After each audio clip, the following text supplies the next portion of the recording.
बंधुओं, जय श्री हरि। आज जो हम बात करने वाले हैं वो है बौद्ध धर्म पर। और बौद्ध धर्म जो है वो नास्तिक दर्शन कहलाता है, यानी चारवाक दर्शन। तो इस चारवाक दर्शन के 5वें अध्याय में हम बात करेंगे बौद्ध दर्शन पर। यहां एक बार फिर से दोहरा दूं कि भारतीय दर्शन में दो मुख्य परंपराएं हैं। एक है आस्तिक दर्शन और दूसरा है नास्तिक दर्शन।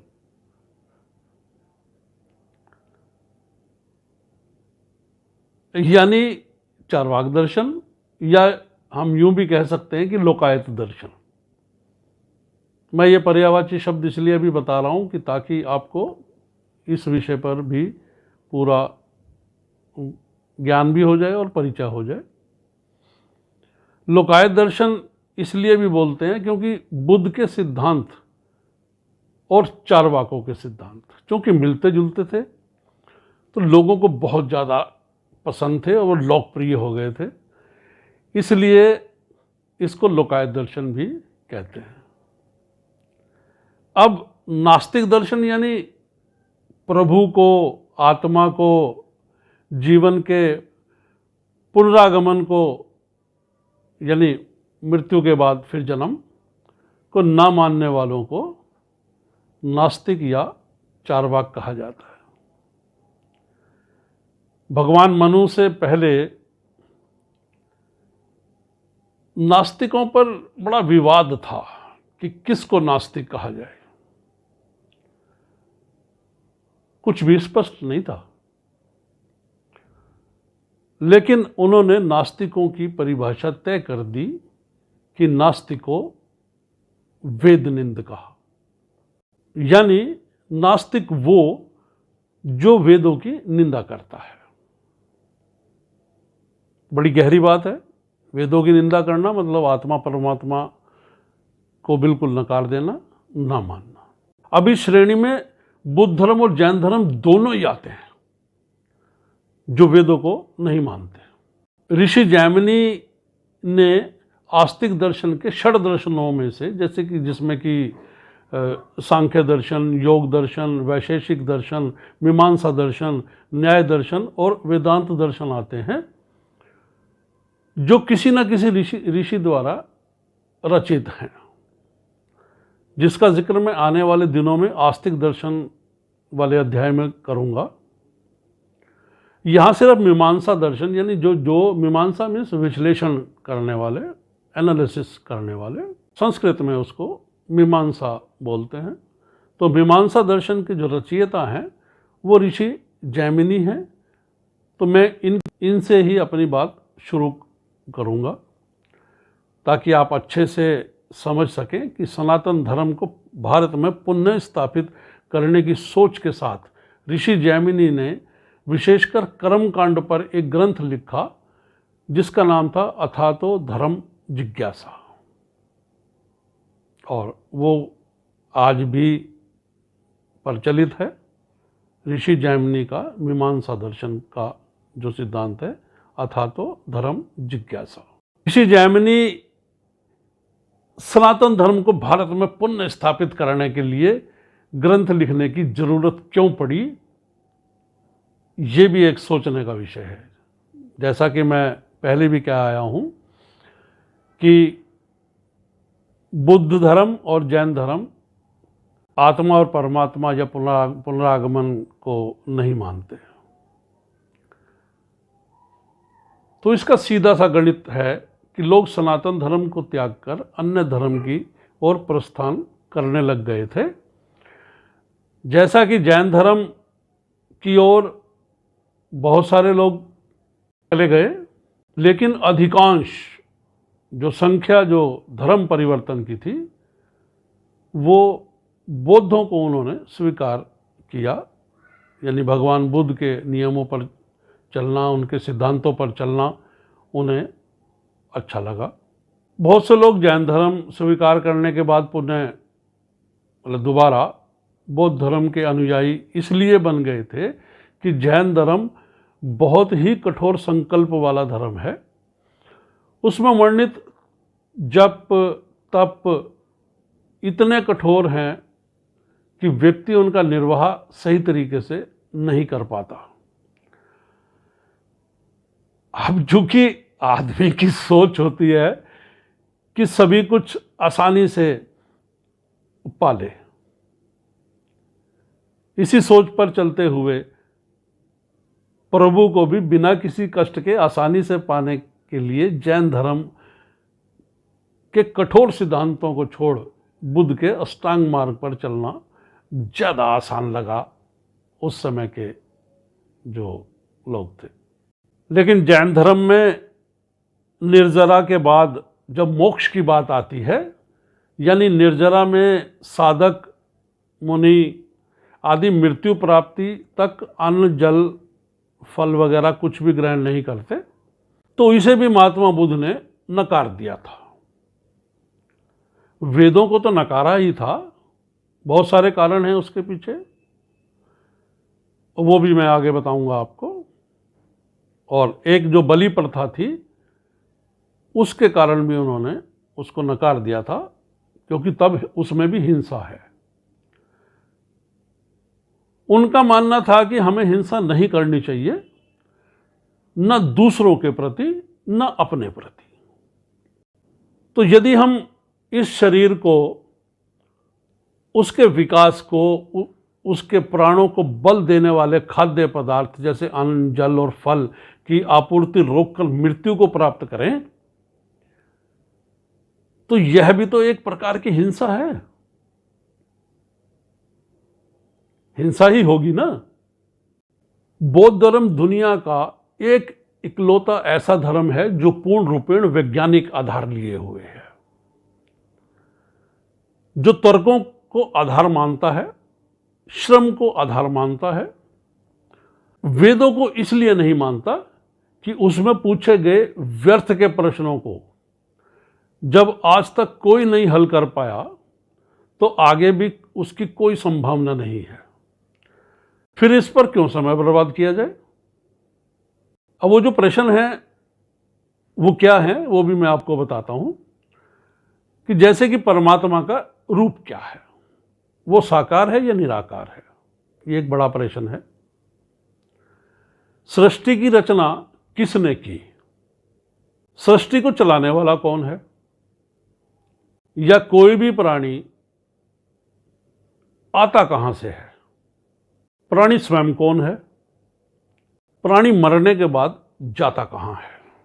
तो इस प्रकार के व्यर्थ प्रश्नों को जब हम हजारों वर्षों से हल नहीं कर पाए, तो इन पर समय खराब करने से अच्छा है हम श्रम करें, स्वयं की शक्ति और बुद्धि का विकास करें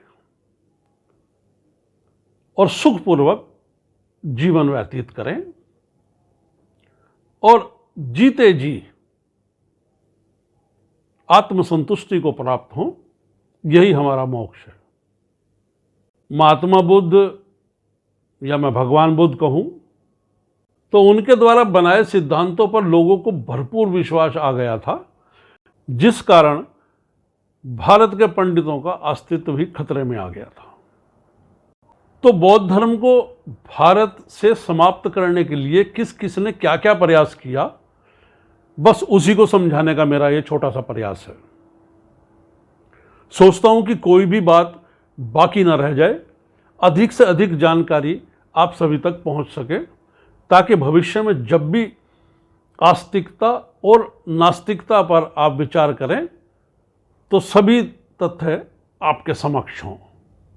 ऋषि जैमिनी ने जब अपना ग्रंथ अथातो धर्म जिज्ञासा लिखा, तो उसके भी काफ़ी समय बाद तक भारत के लोग संस्कृत की भाषा को छोड़ पाली भाषा का प्रयोग करने लगे थे, क्योंकि पंडितों द्वारा प्रचारित कि संस्कृत भाषा देवताओं की भाषा है, तो लोगों ने यह कहकर नकार दिया कि देवताओं की भाषा पंडितों को समझ आती है या देवताओं को। तो जो भाषा हमें समझ ही नहीं आती उसे अपनाकर हम करेंगे क्या, उसका हमें क्या फायदा होगा। तो संस्कृत भाषा का त्याग कर आसानी से समझ आने वाली लोक भाषा यानी पाली भाषा को अपनाकर महात्मा बुद्ध द्वारा चलाए तार्किक जीवन के पथ पर चलकर अपने आप को लोग धन्य मानने लग गए थे। मध्यकालीन युग तक भारत ही नहीं, दुनिया के लगभग 40% देश महात्मा बुद्ध के अनुयायी बन गए थे। इतने अच्छे उनके सिद्धांत और जीवन को जीने की जो परंपरा उन्होंने बनाई, क्योंकि शरीर में व्याधियां भी आएंगी, बुढ़ापा भी आएगा और मृत्यु भी होगी, ये अटल सत्य है। समय के अनुसार सब कुछ घटता चला जाता है।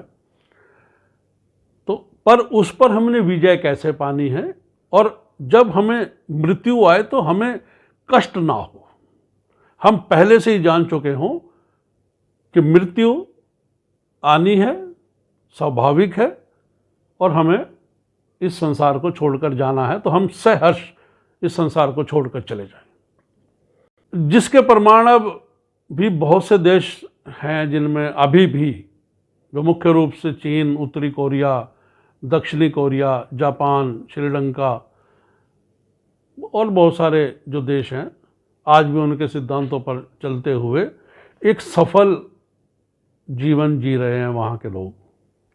और साथ ही उन देशों की दुनिया में एक अलग पहचान है, जो न केवल भौतिक रूप से समृद्ध हैं बल्कि मानसिक रूप से भी सुदृढ़ हैं। अब बात करते हैं अपने भारत की। तो भारत का जनमानस भी बुद्ध से, उनके विचारों से, तर्कों से और सिद्धांतों से अछूता नहीं रहा था। लेकिन भारत में सनातनी सोच के लोगों की भी कोई कमी ना थी। वेदों में आत्मा परमात्मा में, मृत्यु उपरांत पुनर्जन्म में विश्वास रखते थे। बताते हैं कि बुद्ध के अनुयायी जब रास्तों पर चलते हुए बुद्धम शरणम गच्छामि मंत्र का जाप करते थे, तो लोग स्वतः ही, खुद ही अपने सब काम धाम छोड़कर उनके पीछे चलते हुए यही मंत्र बोलते थे कि बुद्धम शरणम गच्छामि, बुद्धम शरणम गच्छामि, और उनके पीछे पीछे चल दिया करते थे। फिर भी ऐसा नहीं है कि सभी बुद्ध की शरण में चले गए थे। बहुत से भारतीय सनातन धर्म को मानते थे। वेद और उपनिषद उनके लिए आत्मा और परमात्मा के प्रमाण थे। जहां बुद्ध के अनुयायी आत्मा परमात्मा आदि को नहीं मानते थे, वहीं इस भारत भूमि पर पुनः सनातन धर्म की स्थापना हेतु भी लोग मन में विचार रखे हुए थे। उनका मानना था कि यदि प्रभु की सत्ता को नकार कर व्यक्ति जीवन जिएगा तो उसका भविष्य अंधकार में ही होगा। अब ऐसे समय में केरल के कलाड़ी गांव में शंकराचार्य का जन्म हुआ। उन्होंने अपनी माताजी से अपनी इच्छा बताई कि मैं संन्यास लेकर सनातन धर्म का प्रचार करना चाहता हूं। तब उस समय के जगत प्रसिद्ध गुरु गौड़पाद जी आचार्य से उन्होंने 12 वर्ष की आयु में दीक्षा लेकर शिक्षा आरंभ कर दी। कई वर्ष गुरु गौड़पाद आचार्य जी से शिक्षा लेकर, उनके सानिध्य में रहकर उन्होंने धर्म की शिक्षा ग्रहण की। गुरु को भी विश्वास हो चला था कि बालक शंकर बहुत ही बुद्धिमान और बहुमुखी प्रतिभा का स्वामी है। उधर बदलायन ऋषि, उनको वेद व्यास जी के नाम से पहचाना जाता है, उन्होंने भी एक ग्रंथ लिखा, वो था ब्रह्म सूत्र। इसके विषय में भी मैं आपको बता दूं कि ब्रह्म सूत्र वो ग्रंथ है जो उपनिषदों, यानी 11 उपनिषद हमारे शंकराचार्य जी के समय में थे, ऋषि बादरायण जी ने उनमें अगर जो भी कहीं कुछ गलती थी तो उसको ठीक कर और उन सब 11 के 11 उपनिषदों का निचोड़ जो है वो ब्रह्मसूत्र में लिख दिया था। तो शंकराचार्य जी की जो शिक्षा है वो ब्रह्मसूत्र से ही शुरू हुई और शंकराचार्य जी का सारा दर्शन वो ब्रह्मसूत्र नामक ग्रंथ पर ही आधारित है। फिर कुछ वर्ष पश्चात गुरु गौड़पादाचार्य अपने शिष्य गोविंदाचार्य को शंकर को सौंप देशाटन पर चले गए। आप ये सोच रहे होंगे कि बात तो बौद्ध दर्शन की चल रही थी, फिर ये शंकराचार्य की कथा बीच में कैसे आ गई। मैं यहाँ एक छोटी सी किंतु सत्य कथा से बात आपको समझाने की कोशिश करता हूँ। ये उसी का हिस्सा है। मुझे लगता है कि तब शायद आपको ये बात अच्छी तरह से और गहराई से समझ आ पाएगी। एक दिन एक साधु गलियों में ये आवाज़ लगाकर भीख मांग रहा था कि भिक्षाम देही भिक्षाम देही। तभी ऊपर से 2 मंजिले मकान से एक स्त्री की आवाज़ आई और वो बोली कि ठहरो सन्यासी, झोली फैलाओ, मैं यहीं ऊपर से ही भिक्षा दे देती हूँ। सन्यासी ने गर्दन ऊपर उठाकर कहा कि मैं कोई ऐसा भिखारी नहीं हूँ, सनातनी हूँ, सनातन धर्म का सन्यासी हूँ। यदि भिक्षा देना ही चाहती हैं तो यहाँ नीचे आकर मुझे सम्मानपूर्वक भिक्षा दें। यूँ फेंकी हुई भिक्षा मैं ग्रहण नहीं करूँगा। महिला ने कहा, वर्षों बाद आज किसी सनातनी सन्यासी की आवाज़ कानों में पड़ी, क्योंकि अभी तक तो जो भी आवाज़ आ रही थी वो बुद्धम शरणम गच्छामि की आवाज़ आती थी। आज किसी ने संस्कृत में कहा कि भिक्षाम देही भिक्षाम देही। तो बोली कि ठहरो, मैं नीचे आती हूँ। महिला ने सन्यासी से पूछा, क्या भारत में पुनः सनातन धर्म की स्थापना हो पाएगी? कारण कि जिधर भी देखो बौद्ध भिक्षु बुद्धम शरणम गच्छामि कहते हुए निकलते हैं, लोग उनके पीछे पीछे चल देते हैं। आज कई वर्ष के बाद एक सनातनी सन्यासी के दर्शन हुए। क्या आप कुछ प्रयास करेंगे सनातन धर्म को पुनः भारत में स्थापित करने का? सन्यासी बोले, मेरा नाम कुमारिल भट्ट है, मैं आपसे प्रतिज्ञा करता हूँ, आज मैं प्रण लेता हूँ कि अपना जीवन सनातन धर्म की पुनः स्थापना में लगा दूंगा। उस अनजान महिला को दिए हुए वचन को पूरा करने के लिए कुमारिल भट्ट जी ने पहले खूब ज्ञान अर्जित किया, फिर बौद्ध धर्म के गुरुओं को शास्त्रार्थ हेतु चुनौती दे दी। जब भी शास्त्रार्थ किया गया तब तब कुमारिल भट्ट जी को हार का सामना करना पड़ा। फिर उन्होंने सोचा कि मेरे हारने का मुख्य कारण ये है कि ये जो बौद्ध धर्मी हैं, हमारे वेदों शास्त्रों की इन्हें पूरी जानकारी है, उनमें जो कमजोर बिंदु हैं ये उन्हीं को उजागर कर हमें निरुत्तर कर देते हैं, जिस कारण हमारी हार हो जाती है। क्यों ना मैं बौद्ध धर्म स्वीकार कर उनके ग्रंथों की कमजोरियों को जान पाऊं, फिर इसी विधि से उन्हें भी शास्त्रार्थ में हराया जा सकता है और इसी विधि से पुनः सनातन धर्म की भारत में स्थापना की जा सकती है। इसी सोच के साथ कुमारिल भट्ट जी ने बौद्ध धर्म स्वीकार कर लिया, बौद्ध धर्म अपना लिया। फिर कई वर्ष गहन अध्यापन करने के बाद बौद्ध धर्म की कमियों को जान पाए और फिर बौद्ध धर्म त्याग दिया और लगे बौद्धों के साथ तर्क करने। कई बौद्ध धर्म गुरुओं को शास्त्रार्थ में हरा दिया। तब तक इनकी ख्याति पूरे भारतवर्ष में फैल गई थी, लोग धीरे धीरे पुनः सनातन धर्म की चर्चा करने लग गए थे।